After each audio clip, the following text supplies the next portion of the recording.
Garland and Hamilton with four seem afraid to foul, and it doesn't matter. There it is. Gary Garland with 8 seconds left, and DePaul leads by 4. Ray Meyer has been a winner for all his 65 years, though much of the nation's sports world only began to think of him as one a few days ago, as DePaul Blue Demons upset UCLA to become one of the final four semifinalists in the NCAA basketball tournament to determine the national champion. It was an emotional moment. How do you feel, Ray? I feel great. I feel like I was born again. You are born again. I'm a young coach today. The Final Four has been my dream for many, many years. Television analyst Al Aguirre, a former coach at Marquette and longtime rival of Ray Meyer, cried. And others were equally moved because Ray Meyer finally had achieved a goal he had worked for 37 years.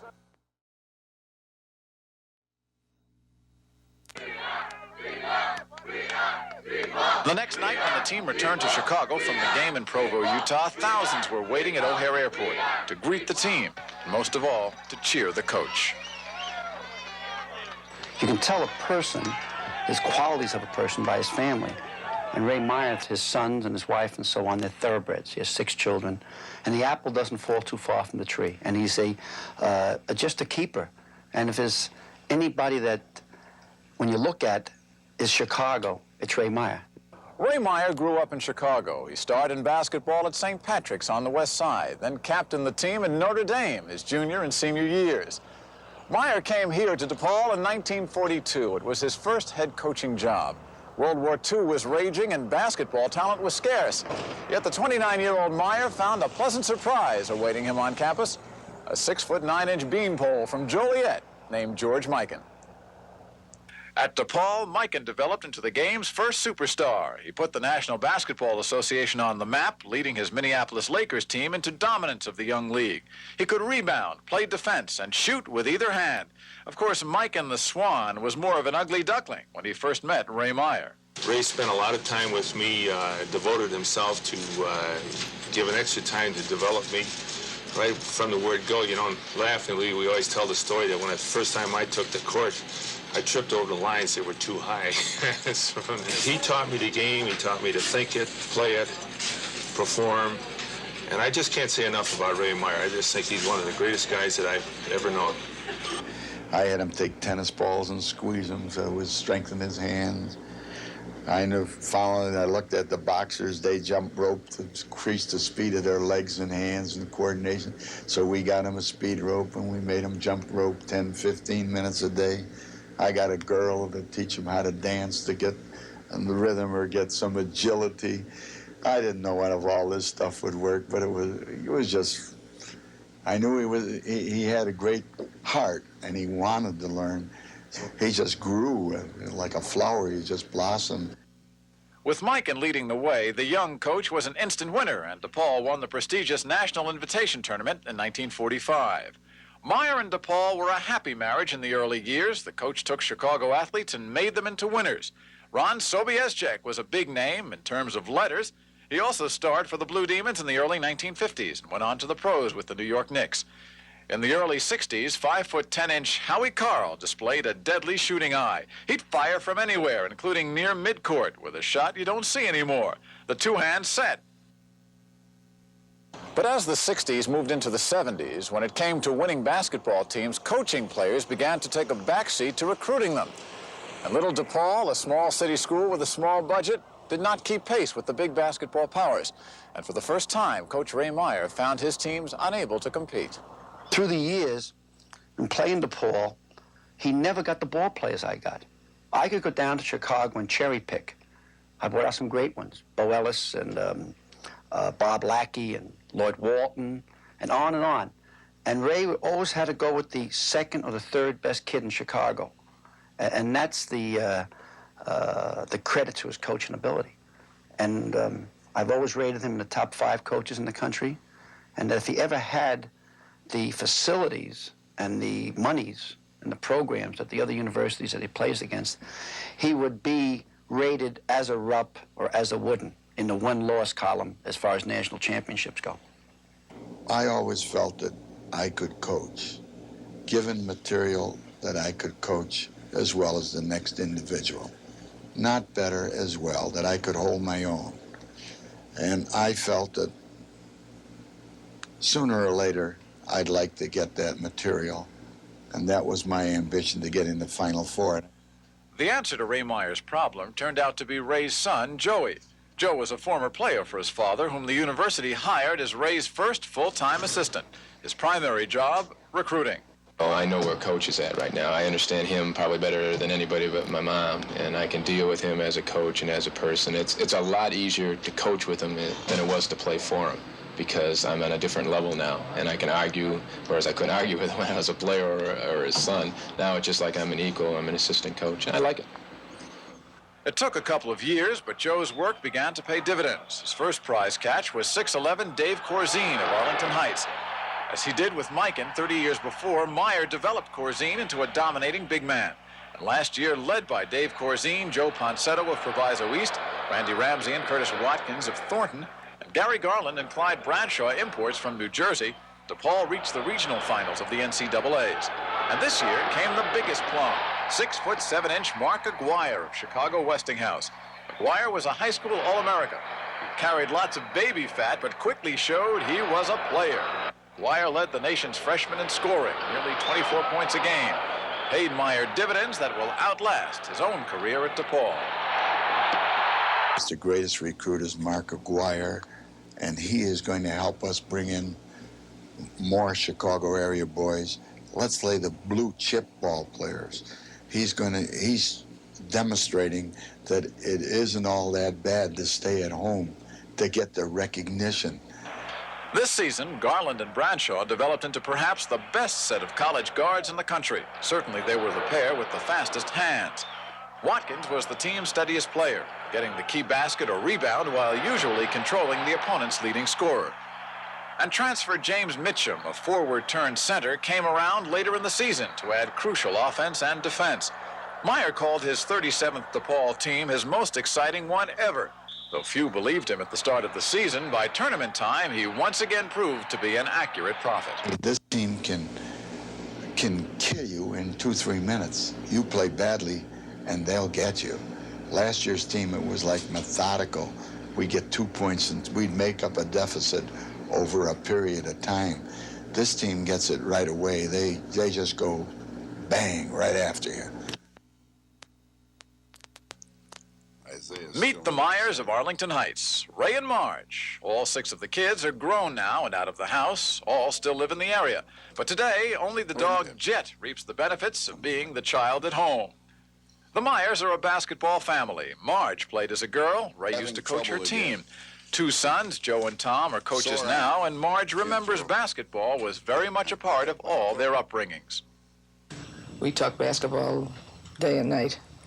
So my youngest girl, pardon me, my youngest girl once said to me, "You know, Mother, you never read me any fairy tales. You just used to tell me stories about George Mikan." He's driven. I mean, underneath the Godfather image of by Godfather, I mean in a good sense of the word, the grand old man, there's this tremendous drive. He's bent halfway backwards before he got hit. The intensity of Ray Meyer is obvious as he watches tapes of DePaul's opponent in the semifinals, undefeated, #1 ranked Indiana State, led by their All-America, Larry Bird. Boy, he's horrible defensively. Anticipating opponents is as important a function for a coach as instructing his own team. Meyer and his assistants study the tapes for clues to the ISU game plan, their strengths and weaknesses. And now you're going to send another dangerous. How many Academy Awards did they pass out for him? Here you see, you have to give a man who's up in the air an opportunity. My God, every time anybody goes near the basket, they fall down. Gets you up in the air and leans in for the shot all the time. You got to The coaches have viewed the film to map strategy. At a team meeting before practice, Ray and Joe Meyer briefed the players. They're our size. We can run on them, and I think we can do a better job defensively than Arkansas did on them. The one thing you must remember playing against Indiana State, Bird is doubly dangerous. He's a dangerous scorer, and he's a great passer. I'll go over Bird quick. And I think Joey being there is kind of the balance, the barometer, which is giving him the even keel. Now with players and with Joey and his ability to coach is just fantastic. Get out, right out and start stretching. We'll get DePaul again will be underdogs. All know the team has been playing exceptionally well, but there can be no letdown if the streak is to continue. Nice, Jim. They're great actors. Just go right. All right, go deep. That's it. Move. From the meeting, Meyer runs his first practice in preparation for Indiana State. His workouts are timed to the minute. With the ball. Substitutes act the part of Indiana State players as the DePaul first team practices both offense and defense. Ray Meyer watches every move. All right, hold it. You'll take bar today. You take the man. I want you to learn how to. We want to see how you get over the picks.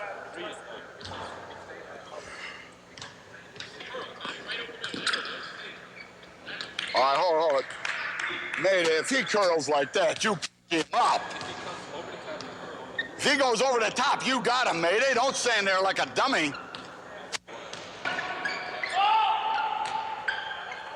Watch him, Mitch! All right. You did the same thing again. When he called switch, you're coming back like this with the head down. There's Bird over there. You'd be in a help position. The ball's here. You'd have had that pass if you're in a help position. Mitch, when you're playing a low post, it hits him. What do? You back pick. Don't stay there. You're killing us underneath. Well, that's a carry. Can't let him. But as the workout develops, it becomes obvious the team is not sharp. Star forward Curtis Watkins is on the sidelines nursing his knee, injured in the final minute of the UCLA game, and can only run lightly. Bill Mady, his substitute, has chronic ankle problems. Ray Meyer senses the letdown and tries to overcome it. All right, hold it. Time. Shoot free throws. Oh, awful. It's only been about a week since they practiced. They're just flat out of shape. Well, let's not feel sorry for him. If we feel sorry for him, we're in worse shape. Even though Ray Meyer never uses profanity, his displeasure is keenly felt by his players. It is at times such as these where Joe Meyer's abilities as a mediator between his father, the coach, and the team are most evident and most effective. I think it's healthy for him and it's healthy for me that I just don't say, yes, you're my dad, you're right. And we argue and disagree about things. And obviously his is the final word. When he says that's the way it goes, I know when to shut up. He's got a key. When Coach Ray bites his tongue, that means you pushed him far enough, and that means you back off. That's my cue. When he bites his tongue, I say, that's it. Jim, don't bounce the ball under there. Just go up. All right, Mark, take the low post. Move it out! Move it out! That's better. This time you got it in. This DePaul team was rarely a good club in practice. In fact, it was a while before it began to mesh as a unit during games when it counted. Of course, the nation was in no rush to notice. It was only in the final 2 weeks of the season, after victories over Marquette and Notre Dame, that DePaul was ranked among the nation's top teams. It took the NCAA tournament to bring DePaul center stage. The Blue Demons, an independent, non-conference school, received an at-large bid in the West Regional to beef up that section. Their first-round opponent, Southern Cal, found DePaul more than it could chew.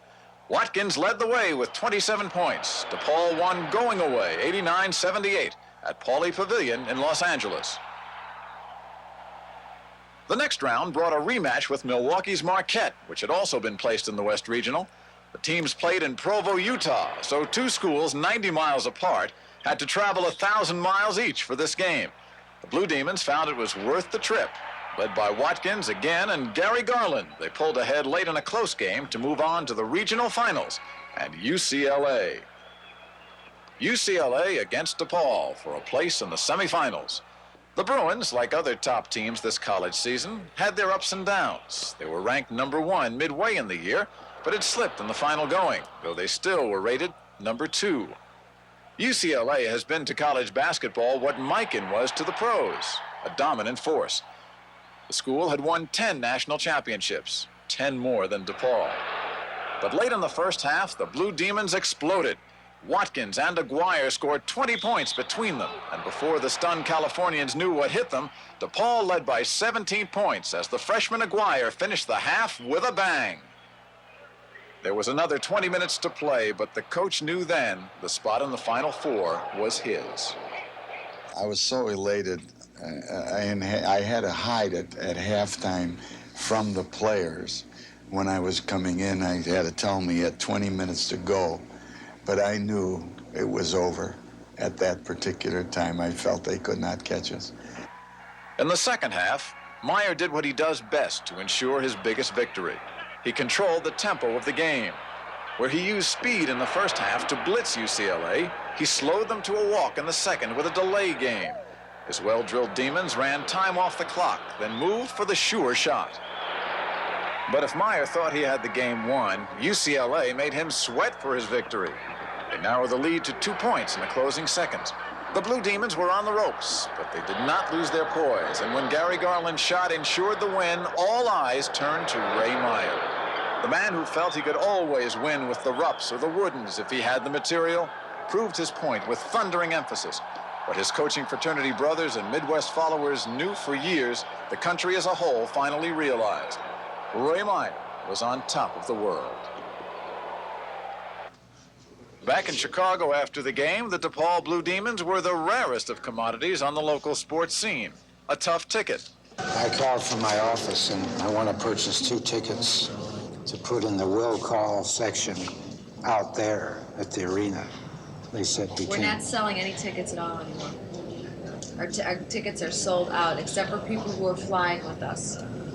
Well, the people the 2 tickets that I want to buy are for someone already out there. They don't have to get there. They're already there. Yeah, I understand that, but we're not selling tickets anymore. Perhaps if you had come yesterday, or if you would have had those people call us. We're out of tickets right now. All we have are tickets for people that are going to fly with us. Okay, so why did they tell me at 3 o'clock this afternoon that they had will call tickets? I'm sorry, sir. I don't know who told you that. And everyone here who answers the phone seems to disagree with that.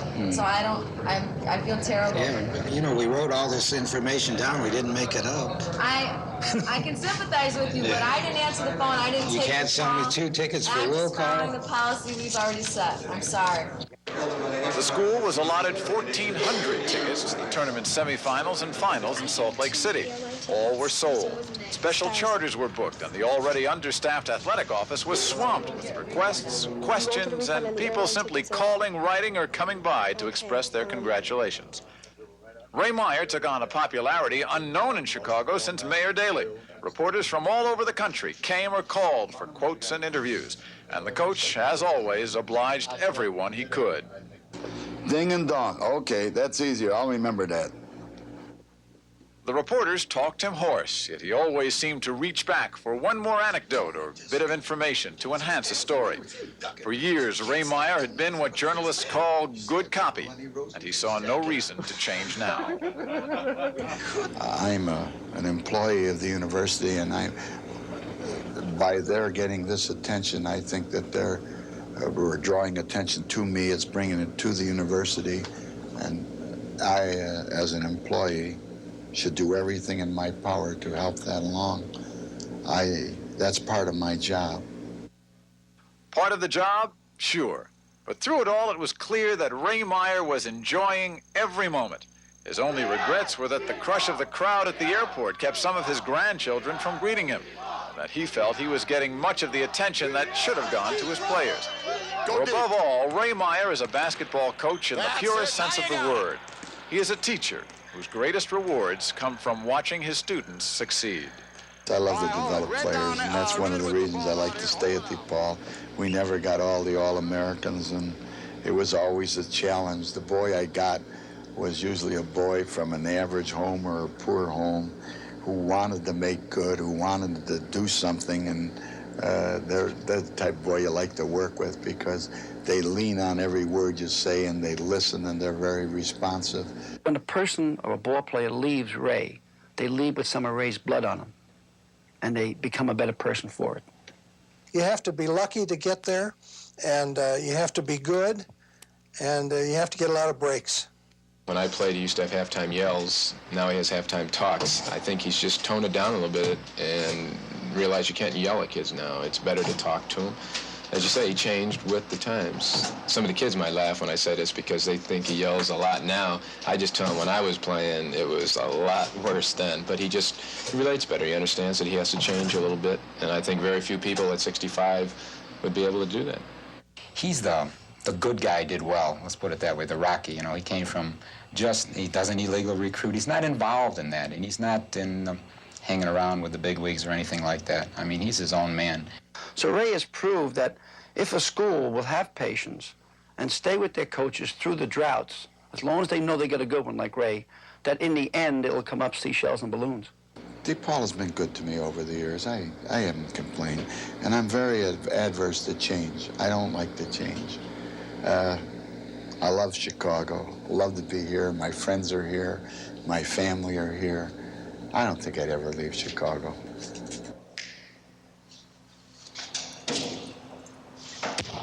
I've been offered jobs outside of Chicago, but it's always a big no, because Chicago is my home. I was born and raised here. I love it, and I love to play before the Chicago crowd. Just to bring Chicago a winner would be a great thing. If we could, it's a name or an ambition, a dream. If we could get lucky and win it would be great for all Chicago.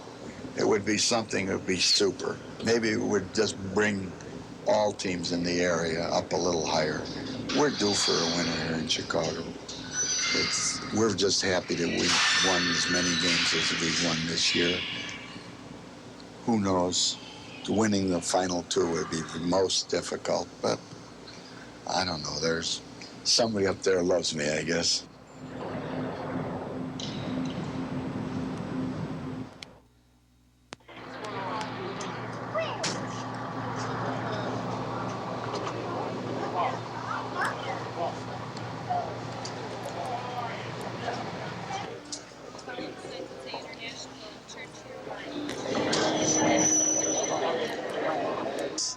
Yes. Say good luck. Friend. Can you tell him good luck? Shake his hand. There you go. Hey.